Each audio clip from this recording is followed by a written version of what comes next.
Our families. So as you're aware, we were abducted in Tanzania by Tanzania security forces, and we were tortured. So when I came back to the country, I said that I will not speak until Agather is found. And Agather was found, and we're happy that she's back and alive, and she's here. And I said we'll share what happened to us. So when you were I went to Tanzania on July 18th. May 18th. Yeah, May 18th. I went to Tanzania on May 18th. We were going there as activists to attend to Ndolisi's hearing, which was supposed to happen on Monday the 19th. And I was in the same flight with Mother Karua and other activists. There were 8 of us on that particular flight.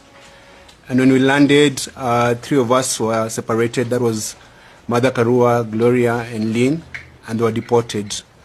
I was able to get into the country legally, and my passport was signed and stamped with an entry stamp. I went to my hotel, and I checked in, and I relaxed. And then on the 19th,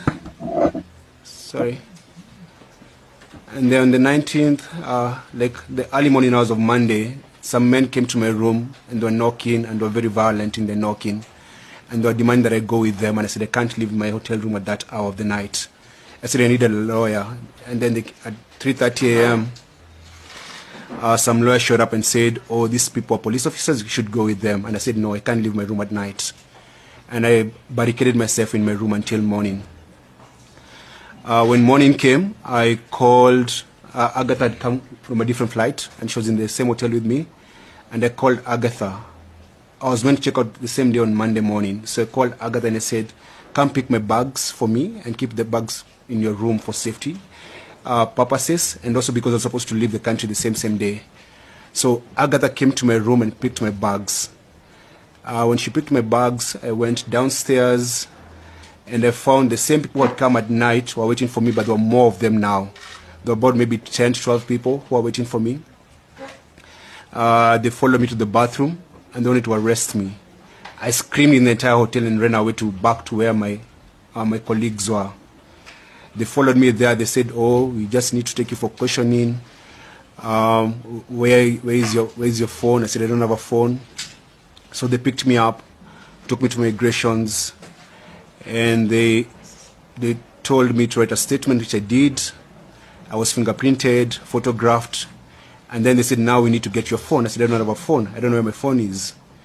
And they took me back to the hotel and reviewed the CCTV of the hotel. And they saw that Agatha came to my room and left with my bags. And that's when Agatha was arrested, taken to her room, which was ransacked. They did not find my phone or my laptop. They took us back to the immigration office, and Agatha was interrogated for hours, for about 2 hours without lawyers. We went there with 3 lawyers from Tanganyika Law Society, but they were not allowed where Agatha was. They interrogated her. Around 6 p.m., I got a call from the Kenyan ambassador to Tanzania, Mr. Isaac Jenga, who told me I was going to get deported from Tanzania. And I was like, okay, I'm happy to go home. Around 6:30, or maybe some few minutes after 6, some guy came who said he was from the state office or state security, and he started beating me up. I was being beaten at the presence of my lawyers and Agatha. He started calling me, saying that I'm an inmate, I'm coming to destroy their country, and I'm a problem, they're going to teach me a lesson. And then he said that we're under arrest. So we were moved from immigration office, me and Agatha, to Central Police Station, where we found a guy called, we later came to know he's called Mafwele. At the station, the beating continued in the presence of those 3 lawyers who said nothing. And they said, we must produce our phones. When Agatha was being arrested during the day, they found her phone. So they had Agatha's phone, but they did not have my phone. I did not give them my phone. I didn't even have a phone at that particular moment. But they said that they're going to teach me a lesson I'll never forget.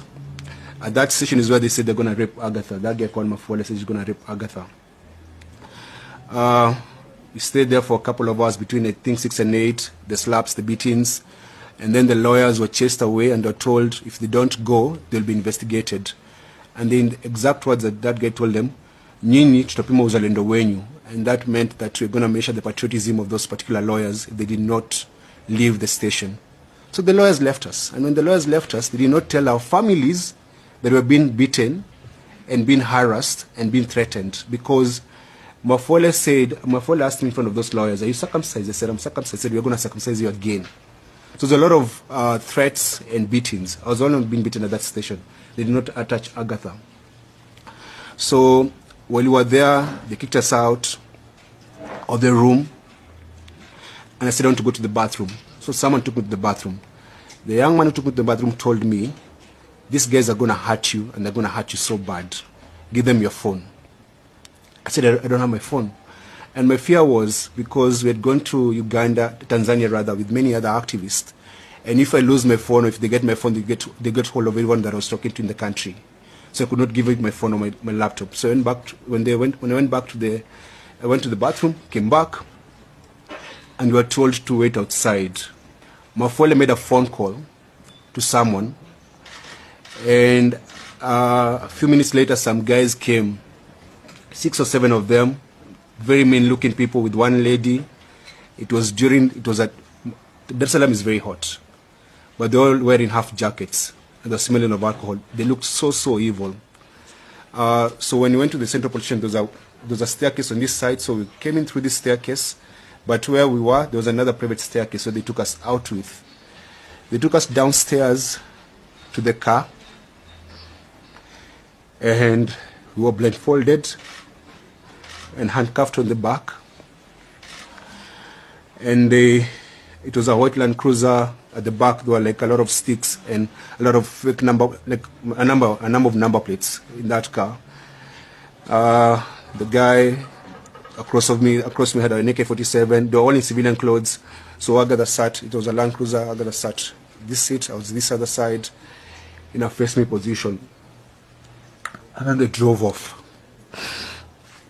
Then they took us, drove for about 20 minutes. Then they took us to a building.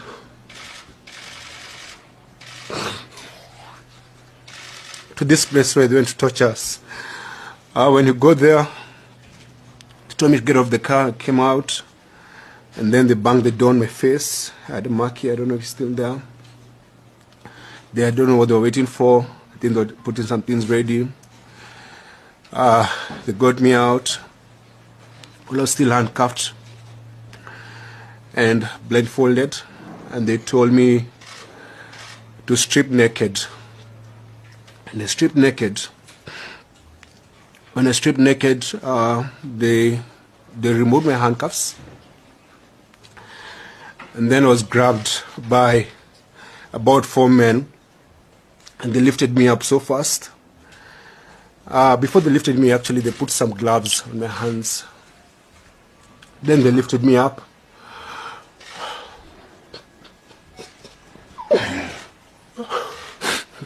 They lifted me up and tied me upside down. There's a photo I saw online about what they did to us. It's in my bag. You can distribute when I'm done talking. So we were put on upside position where my legs were up like this. My body's up. I'm stuck naked. And then they started beating my feet. So they would beat me and massage my feet. Beat me and massage my feet. I was screaming so hard, I couldn't even, there was no tears coming out because of how painful it was. And one of them said, put his hand in his mouth. So they put my hand in my mouth. Then they would tell me, stop screaming. The kids are sleeping. And then to drown my screams, they opened the car because I could hear them. They were playing gospel music in the background. They beat me. Then they removed the underwear from my mouth, and they started questioning me, asking my name, where are you from, why are you here, who sent you, why are you coming to destabilize our country? And then they said, weka moto. So some guy put lubricant in my rectum, in my anus, and then started inserting objects. They insert objects and pull it out.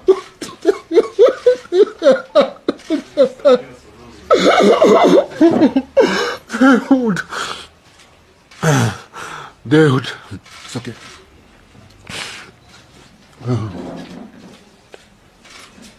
They would put objects in my anus and then say you're feeling nice, say you're feeling good. Then they say Asante Samia, Asante Samia. So I say Asante to their president.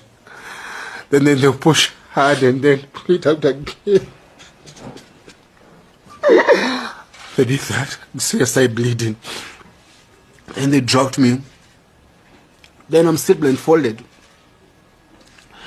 They took me to a wall. And then told me to face the wall and then squat. Then a man came and was putting his fingers in my anus and then saying that, say you're feeling nice, say you're feeling good, say Asante Samia. And then they would do that. And then they would do that.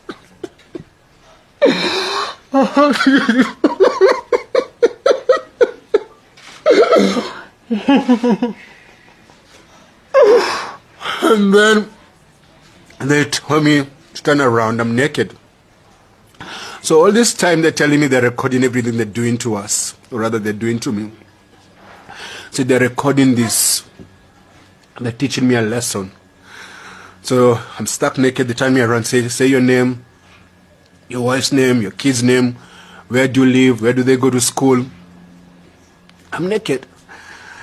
And they removed the blindfold and said, now, so when I'm answering these questions, when I turn around,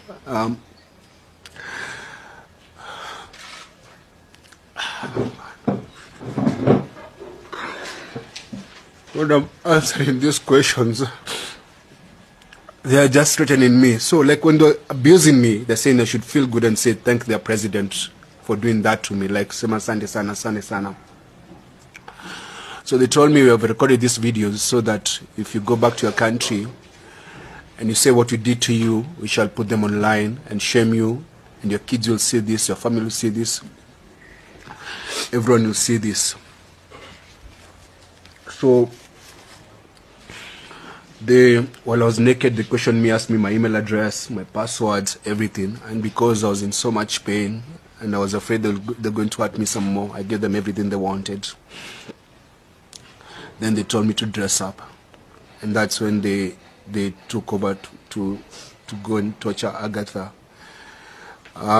They put back the blindfold, told me to dress up. I dressed up, put back the blindfold, and then left me on the ground. So we spent the night on that floor. I could barely walk. I was bleeding. And then I could hear Agatha screaming. And one of the men was there saying, why don't you give me permission to rape her? Because this one is like big good. She looks very nice. Let me just allow me to shusha mzigo, like let me rape her. So I don't know what happened to Agatha, but I could just hear her screaming. The following morning, on Tuesday morning, they came and they told us to remove our clothes and to go shower. So my feet were swollen. I could not walk, so I begged them to allow me to crawl like a dog so that I could go to the bathroom. I crawled like a dog to where the bathroom was. That's when they removed my handcuffs. So when I was stripped naked, I still had the handcuffs. That's when they removed the handcuffs and told me to take a shower. I was still bleeding, my stool had blood. And there's a man with an AK-47 standing there, like wearing civilian clothes. After that, they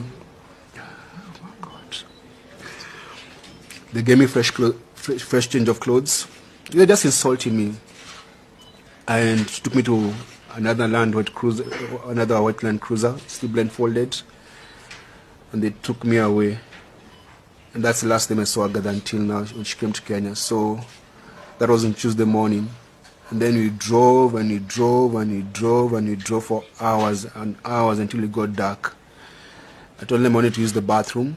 They said you can't leave the car. So they gave me a bottle to pee. Well, I was still blindfolded and handcuffed.